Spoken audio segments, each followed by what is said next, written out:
ఢిల్లీలో తెలంగాణ రాష్ట్ర కాంగ్రెస్ పార్టీ ప్రభుత్వం బీసీ రిజర్వేషన్ల కోసం అంటూ ఇవాళ ఆందోళన కార్యక్రమం నిర్వహించడం నిజంగా హాస్యాస్పదం. బీసీ రిజర్వేషన్లకు భారతీయ జనతా పార్టీ వ్యతిరేకం కాదు. ఈ దేశంలో బడుగు బలహీన వర్గాల కోసం, అగ్రవర్ణాల్లో పేదల కోసం కష్టపడి పరితపించే పార్టీ, ఆదరించే పార్టీ, వాళ్ళని అభిమానించే పార్టీ, వాళ్ళని ఆదుకునే పార్టీ నరేంద్ర మోడీ గారి నేతృత్వంలోని ఎన్డీఏ ప్రభుత్వం, భారతీయ జనతా పార్టీ అనే విషయాన్ని కాంగ్రెస్ పార్టీ గుర్తుంచుకోవాలి.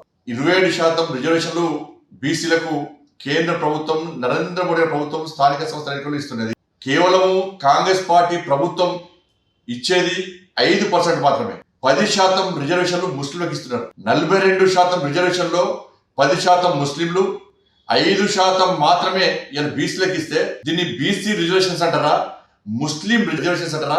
కాంగ్రెస్ పార్టీ స్పష్టం చేయాలి. ఇప్పుడు ఎన్నికల ముందు కామారెడ్డిలో జరిగిన బహిరంగ సభలో రాహుల్ గాంధీ గారి సమక్షంలో మీరు ప్రకటించిన బీసీ డిక్లరేషన్ లో 10% ముస్లింలకు ఇస్తామని చెప్పి మీరు స్పష్టం చేసినారా? ఇవాళ మీరు ఇస్తానది BC reservations. Bharatiya Janata party పూర్తిగా మీకు మద్దతు ఇవ్వడానికి సిద్ధం ఉంది. ఎప్పుడంటే పూర్తి 42% బీసీలకే ఇవ్వాల్సిన బాధ్యత మీ ఉంది. కామారెడ్డిలో మీరు ఇచ్చింది బీసీ డిక్లరేషన్, ముస్లిం డిక్లరేషన్ కాదు.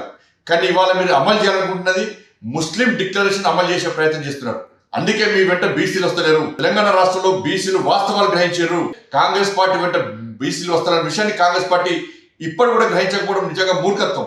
50 ఏళ్ల కాంగ్రెస్ పార్టీ పాలనలో ఏ రోజు ఒక బీసీని ప్రధానమంత్రి చేయలేదు. తెలంగాణ ఉమ్మడి ఆంధ్రప్రదేశ్ లో కానీ, తెలంగాణ రాష్ట్రం ఏర్పడ్డాక కానీ ఏ ఒక్కరు కూడా ఇలా బీసీని ముఖ్యమంత్రి చేసిన సందర్భాలు లేవు. 27 మంది బీసీ ఎంపీలను మంత్రులు చేసిన ఘనత నరేంద్ర మోడీ గారి ప్రభుత్వం. భారతీయ జనతా పార్టీ బీసీ నాయకులకు ఎంపీ టికెట్ ఇచ్చిన ఘనత ఇలా భారతీయ జనతా పార్టీ. బాబాసాహెబ్ అంబేద్కర్ రాజ్యాంగానికి విరుద్ధంగా మతపరమైన రిజర్వేషన్ కాంగ్రెస్ పార్టీ తీసుకొచ్చే ప్రయత్నం చేస్తే తప్పకుండా దీన్ని అడ్డుకొని తీరుతాం.